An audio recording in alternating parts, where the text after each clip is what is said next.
say that's been better or worse? I'd say it's been better. Better. Yeah.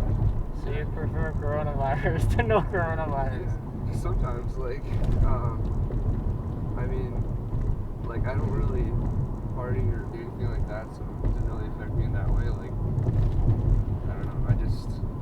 I was able to just get up every morning, go for a 1 or 2 hour run, and then hang out with the kids for 8 hours, and then go for another 1 or 2 hour run. So you run up to 4 hours a day? Yeah. Yeah. And you don't think there's anything interesting that you could share? Yeah. Why do you run for 4 hours a day, man? Well, are you training for something? Yeah, I'm training for an Ironman. Oh my God! Here we go. You're training for an Ironman competition. Yeah. So I'm not too familiar with what it actually entails. So what do you have to do? So it's it starts with a 3.86 kilometer swim. Okay. And then you do a 180 kilometer bike ride. Oh. And then a 42 kilometer run. Jesus Christ, that's so long, man. How long does the whole thing take? The cutoff time for it is 17 hours. And you do it all straight or Yeah. no breaks in between? I mean, there's people depending how long you so some people will take there's transitions in between, so it takes 3 minutes, 4 minutes to switch over from your swimming gear to your biking gear. Right. But other than that, you're just physically active for 17 hours straight, or less if you're good. Yeah, the record for it is 7 hours and 59 minutes. Okay. Or something like that. I don't remember exactly. So how long do you think you competed in? Guessing you have some sort of estimate, right? Yeah, I've done all the half Ironman distances, and I've done the full Ironman distance on the bike. Okay. And I've kind of gotten it down to where I think I should be able to get around just under 10 hours. 10 hours. Yeah, about 10 hours. Man, that's crazy. You must be super fit right now. I like fitness, so. Yeah. Yeah, I work a lot for it, but Dude, sometimes I make it up the stairs and I'm out of breath. That's all right. Props to you, man. Nice. So when you do the 180 kilometer bike ride, you said, right? Do you go on the highway, or is it just laps, or how do you do that? So during the actual thing, it depends on the course, right? So it's based off of Kona and Hawaii, which is that would be on a highway there. Mm-hmm. But no, for me, I'll do the country roads kind of thing. I have my GPS on, right, and I'll just track going in circles or something. Yeah, just go wherever kind of thing. Yeah. I just get on a bike. I'm just all right, I don't know where I'm going today, but I'm gonna bike it down this way. And then. So do you bike on top of your daily runs, or are they? Yeah. So if I'm doing sometimes what I'll do is I'll do a little bit of a gym workout, right? So I'll do a little bit of weights, maybe 45 minutes or something of that, 45 minutes to an hour of that, and then I'll do about 100 kilometers on a bike, and then I'll do a 15K run or something like that. How do you have time to fit anything else in? I don't understand. Like I said, I don't do anything other than just hang out with my kids and work. I don't drink, I don't party, I don't really. Yeah, but it's not like other people are filling their time with drinking and partying. Well, right? I don't play video games. I most of the time, the only reason that I'm actually even taking an Uber today is just because I'm gonna go drop the Munchkins off at school. Okay. So it's normally I would just run.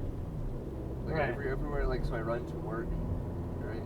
Right. I'll run wherever I'm doing, whatever I'm doing, I'll usually just try to run to it. So it cuts off, time that I would just taking the bus or taking right. an Uber or something. So I'll run or bike.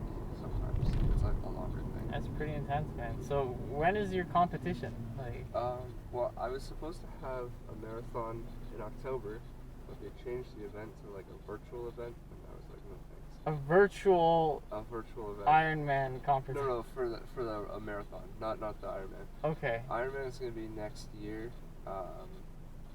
August and sorry, July and August. So July is a half Ironman in Muskoka, and August is in Penticton, British Columbia. And you have to fly out there to do the competition. Yeah. right? Damn. I have to fly out to suffer for like That's pretty intense. half a day. So, you said back to the virtual thing. So what is that? Like you stick a GoPro on yourself and Dude, run, or what? Like what is the idea? I really don't know. As soon as I saw that, I'm like, they were like, "Oh, it's gonna be different here." You're like, I don't even want to figure out what this Yeah, is. I was like, "Well, this is not for me. Like, I don't need this." Like, Yeah. if I wanted to run a marathon Yeah. that badly, I'll just go by myself and run it. Like, I don't need to put some kind of VR mask or something. Right. You know what I mean? Or like Okay, but goggles. so extend that same logic though to you flying out to BC next year. Like why do you need to be there? That one I think is a little bit better because it's not just one particular event, like a running event, where it's like a whole course, right? Because they have like a swim course set up where they have like people that are like in kayaks and stuff that or boats that if you're like if somebody's in danger, Right. they can like take you out. Like a very common thing, I guess, like with triathlon in I don't know if it's just Hawaii, but like maybe other ocean waters and stuff that they do it in, is getting stung by jellyfish. Sure, but like But like, again, what's preventing you from just going to a swimming pool and doing like 1,000 laps or something? Right? oh well, Like, yeah, that's true. That's true. So there has to be some draw for you to be like, you know what? I'm gonna fly all the way out to BC Yeah. and I'm gonna do this whole thing there. Yeah. So what is the? I think it's like it's probably just like A, it's easier, it's all set up. B, there's kind of like a title attached to it, Right. which is nice. So you're like, I did this thing. Yeah, It's like a personal achievement, Yeah. basically. I think so. Okay. Very cool. I don't know. I'm very goal oriented and stuff like that. And Right. like, it's not the craziest place I've traveled to do something like that. So what's the craziest place you've traveled to do something? So 3 years ago, when I was playing hockey, like I still play hockey now, but I was playing hockey and I traveled to Russia.